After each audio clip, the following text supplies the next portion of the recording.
We're told exactly what you're saying about grow, grow, grow, and like in a very traditional way, right? In society of like building the team, like having big numbers, all these sort of things, like scale quickly. But it just never really resonated with me. Like I even had a conversation with another friend who's an entrepreneur also the other day, and we were talking about like travel is such a big part of my life, and I know your life too. And often a big motivator for other people who join Prospology equally that like Mm-hmm. you have something in your life that really matters and is a big lifestyle component of it.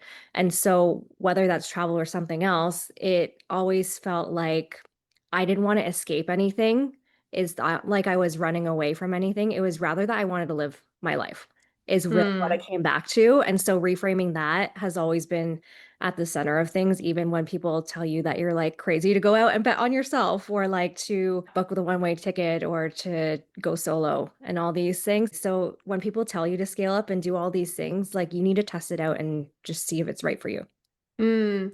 I think the lifestyle being the center of everything is the right way to look at it because I can see that now. It's very obvious to me now because I feel like for the past year or year and a half, I have had the lifestyle I always wanted where I'm not working all the time. And when I travel, I can choose to be off that entire time or be working if I want to, or a bit of both. And I don't feel like I ever have an enormous amount of things to do. It's much more enjoyable.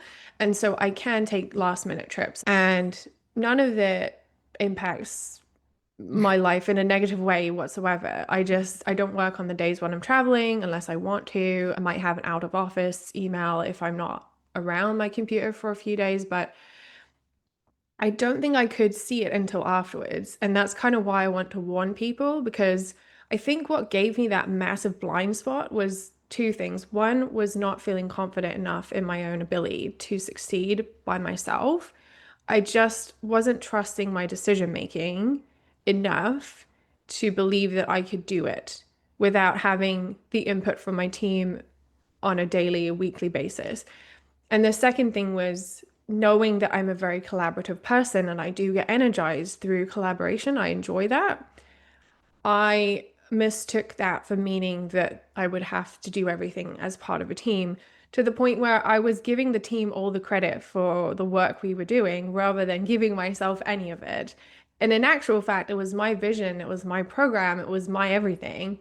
And it was built on all of my medical writing experience and all of my business expertise. And so I ended up feeling worthless. And I can see it all really clearly now. But at the time, it was like the fear of failure was so strong that, well, if I let people go or I don't have a team, then that means I'm not successful because that's how a lot of people are measuring success.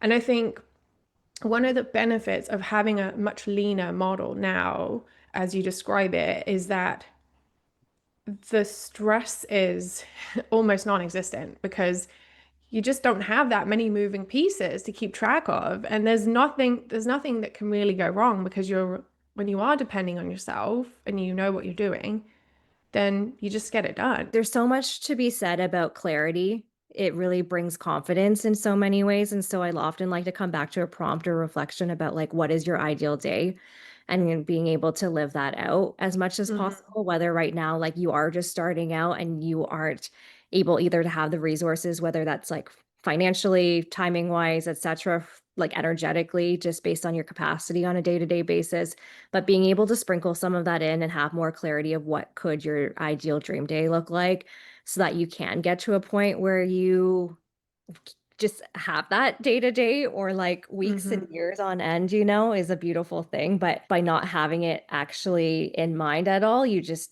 don't know where to start.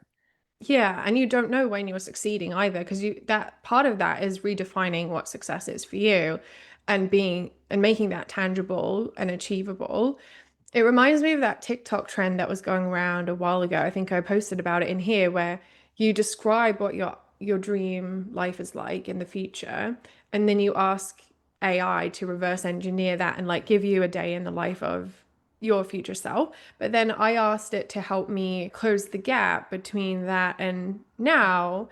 And it was really eye-opening because you realize that it can be a very gradual transition when you know what you're looking for. But if you don't know what you're looking for, then it just becomes this like, oh, in 10 years' time, it's going to look like this. But you have to know how to bridge the gap and break it down. And I realize that things like going for a swim in the middle of the day or like hanging out with my friends at the weekends or not checking my email for 12 hours if I don't want to. Like things like that I could do now, which made me realize I'm much closer to that than I thought I was. And so it's kind of a psychological trick in a way, but it's really effective. It is one of those things that like to almost like check yourself as well to your point about like yesterday I was just out at brunch with like four of my other friends in the middle of the day on a Monday and it was just like, these are the luxuries of life that I like live for and being able to just have some moments to appreciate that and like how far it's come to build it because yeah, you need to like set yourself up for success and have that momentum in order to keep going with it too. It's not like you Yeah. just show up and decide one day that I want this to work. Like you need to put it in to motion also. Yeah. And someone was sharing in our community yesterday that they realize that Sundays have just become super relaxing and nice now because they know that any work that they do is enjoyable and it's fun and it's the way they want it to be. And it got me thinking about how Sundays used to be like before I started my business, which was horrendous, Mhm. because I had that like Monday morning dread and I did not want to go to work. And then going into like the early stages of entrepreneurship, where it was like exciting and busy and you're like doing the things, but you're seeing the progress and it's enjoyable. And then moving into this like, oh, I have to work 7 days a week to maintain this huge thing that I've created that I have to maintain. And then moving into like, I can take the weekend off whenever I want to, and it doesn't affect anything whatsoever. Like you become more aware of it when you realize what the goal actually is. And if it's a lifestyle goal, it can be tangible. It's just that we're taught that it's supposed to be a finance goal or a size of your team goal or a how much growth you've made compared to last year goal. Whereas I'm flipping that all around and I'm like, it's more about my energy. It's more about how much enjoyment I'm experiencing, how much freedom I actually have in my day to day. And my business has been shrinking the past few years, but I've been feeling more and more free the smaller it's gotten. And it's like, it's a very counterintuitive thing.